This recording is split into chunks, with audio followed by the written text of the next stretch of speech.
explica um pouco mais sobre como é que é feita essa transmissão das cotas. Vende, doa, como é que faz essa transmissão das cotas? Chega, inclusive, Márcio, muitos casos até nós, no escritório, na nossa militância, de famílias que acreditavam que a transmissão dessas cotas deve ser feita por uma compra e venda. Uma venda por um valor irrisório, o que não é certo de jeito nenhum, né, Márcio? Não, não é. E, Elaine, veja, eu acho que todo advogado já ouviu falar nessa seguinte situação. Olha só, papai tem bens, ok? Monta uma empresa, coloca os bens lá dentro e aí vende as cotas dessa empresa para os filhos. Todo mundo já ouviu falar nisso. Mas a verdade é que pouca gente faz isso, sabia, Elaine? Bem pouca. Agora, você ficaria assustado, mas muito assustado, se você tivesse a oportunidade de conversar com um contador, que o cara é militante, ele tá ali, ele cuida de 100, 200, 500 empresas, 1000 empresas, escritórios de contabilidade cuidam de 1000 empresas. Então os caras veem o cotidiano das empresas o tempo inteiro, né? O tempo inteiro, eles vivenciam disso. Então você ficaria assustado se conversasse com o contador a quantidade de empresas que fazem isso no seu dia a dia. Então é o seguinte, papai, não é que papai tem bens, vai montar uma empresa para dividir os bens para os filhos. Não, papai tem uma empresa, uma padaria, ok? Uma padaria, ele fala assim, pô, peraí, meu filho tem que começar a assumir esse negócio aqui. Então o que eu vou fazer? Eu vou ficar com 50% e os outros 50% eu vou vender para o meu filho. Vai vender mesmo? Não tá vendendo nada. E aí, Elaine, entra, quando a gente fala de holding familiar e a gente fala de planejamento patrimonial da família e vê tantas pessoas no Brasil usando esse expediente, e aí vamos lá, qual é o expediente que o cara usa? Tem lá uma empresa que vale 1 milhão, ok? 1 milhão de reais. Tem 1 milhão de reais em cotas de capital social. O que ele faz? Ele vende lá, por exemplo, digamos que ele venda tudo pro filho. Venda 1 milhão. Então o cara vai vender lá 1 milhão de cotas e vai virar pro filho e vai falar assim, ó, olha, você vai me pagar em 100 parcelas de 10 mil reais cada. Legal. Isso tá no contrato, tudo bonitinho e tal. Mas cadê? Não tem um recibo, Elaine. Não tem uma transação feita. Ou na melhor das hipóteses, quando é uma família extremamente diligente, faz um monte de recibo à mão, dizendo que recebeu 10 mil reais em dinheiro. Cara, é fraude. É fraude. E aqui entra um casamento que a holding tem, que a gente não vê na faculdade, Elaine. Que casamento é esse? Um casamento multidisciplinar. Quando foi que o advogado de elite viu, por exemplo, um professor de direito tributário dentro de uma vara de família? De jeito nenhum. Quando que o advogado de elite viu, por exemplo, um professor que acabou de fazer um divórcio ou uma ação de alimentos discutindo uma tese tributária? Não mesmo. Sabe? Não vê. E eu não estou falando de advogado, tá? Advogado sim. Advogado sim. Advogado, principalmente quando sai da faculdade, é o seguinte, meu amigo, faz júri, faz juizado, faz salgadinho pra festa, né? O cara se vira, tem que se virar, né? Então, eu tô falando repare que eu propositalmente usei a palavra professor. Então, os professores, eles não navegam nessas áreas uns dos outros. E esse é um problema para o entendimento de holding familiar. É um pouco disso que a gente tenta esclarecer aqui. Porque, veja, dentro do direito tributário, tem um conceito que ele é doutrinário, Elaine, que pouca gente tem familiaridade fora do direito tributário, que é a de enxergar os atos em que se evita pagar imposto sob três óticas. A primeira é o da elisão fiscal.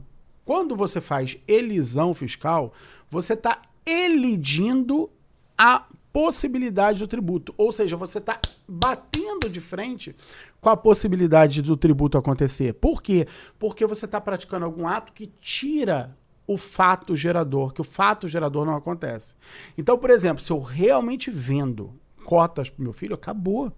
Se eu vendi, está vendido. Aquilo não é uma doação. Por que não é? Porque meu filho tirou do patrimônio dele 10 mil reais e foi lá e me pagou. Inclusive de onde ele tinha lastro de onde pra ele adquirir tinha laço, para adquirir. É isso, ele tinha o dinheiro para adquirir aqueles 10 mil reais e depois no outro mês mais 10 mil reais.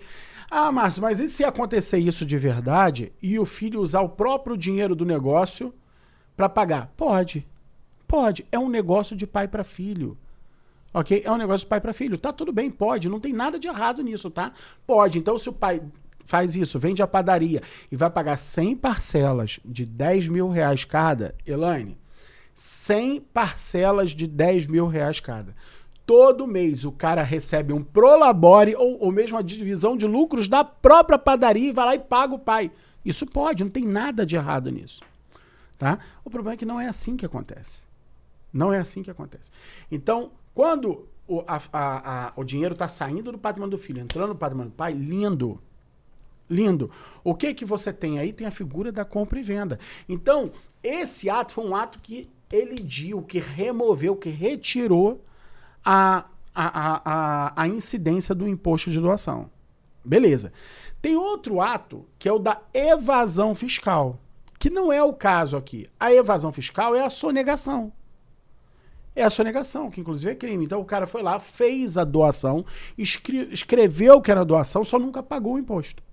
Beleza? Isso é a sonegação. E você tem uma terceira forma vista pela doutrina, que é a alusão fiscal, tá? Não é ilusão, tá? Não é ilusão, é alusão. Por quê? A alusão fiscal é quando a doutrina também chama isso de abuso de forma. A doutrina vai explicar o seguinte, olha, você utiliza uma forma adequada, mas apesar da forma ser adequada, não é aquela forma de verdade que está acontecendo. Então você usou aquela forma e abusou do uso daquela forma, tá? E isso é chamado de alusão fiscal. E o nome alusão é porque você faz a alusão a algo que não é. Ok? Faz a alusão a algo que não é. Estou bebendo café nesta caneca, ok? Ah, vou usar aqui a minha grande taça. Cara, estou fazendo alusão a algo. Por exemplo, sou vascaíno, então estou levantando aqui a minha taça, que lembro do Vasco levantando a taça. É porque tem que fazer um esforço grande para lembrar disso, Elaine. Década de 90, o time consagrado na década de 90 no meu. Mas, enfim, é o que há. Então, é uma alusão correta. É uma alusão a algo que não é uma taça, é uma caneca, mas é uma alusão justa. Tá entendendo? Quando eu faço essa alusão a algo que não é, opa, vou aproveitar e pegar garfo e faca para comer aqui nesse prato. Cara, isso é uma caneca, isso não é um prato. Então eu estou fazendo alusão a algo que na verdade não é. No nosso caso, no nosso exemplo aqui, para ser um pouquinho menos etéreo, tá? No nosso exemplo, esta família está praticando alusão. Por que ela está praticando alusão? Ela está dizendo que é uma compra e venda, a forma está correta de se evitar o tributo, mas essa compra e venda não está acontecendo, não está sendo concretizada. Por quê? Porque para concretizar o ato de compra e venda, precisa haver o pagamento. Sem o pagamento, o ato de compra e venda não se aperfeiçoou. Então está acontecendo uma alusão fiscal. Legal. Esse é o direito tributário agindo. Quer falar? Não? Esse é o direito tributário agindo. E aí, tem outro... Então você tem um risco potencial, que é o risco tributário, o risco do fisco entrar nesse negócio e falar assim, isso aqui está errado e tudo mais. Agora... Lá nos escritórios de contabilidade, os nossos colegas que são contadores vão contar isso para nós, advogados, e vão falar o seguinte, esse é um risco potencial. Mas sabe o que acontece, Elaine? É um risco potencial ínfimo. Olha que isso. Poucos são os casos em que isso realmente termina numa autuação. Pouquíssimos. Tem que ser um negócio de uma monta muito grande. Tem que ser um negócio envolvendo o patrimônio de uma família inteira. Ou seja, para nós não presta. Talvez preste para o cara da padaria que está dividindo lá os bens para o filho, que o risco é potencial, mas, cara, é parecido com o risco de você sair no Rio de Janeiro e tomar um tiro.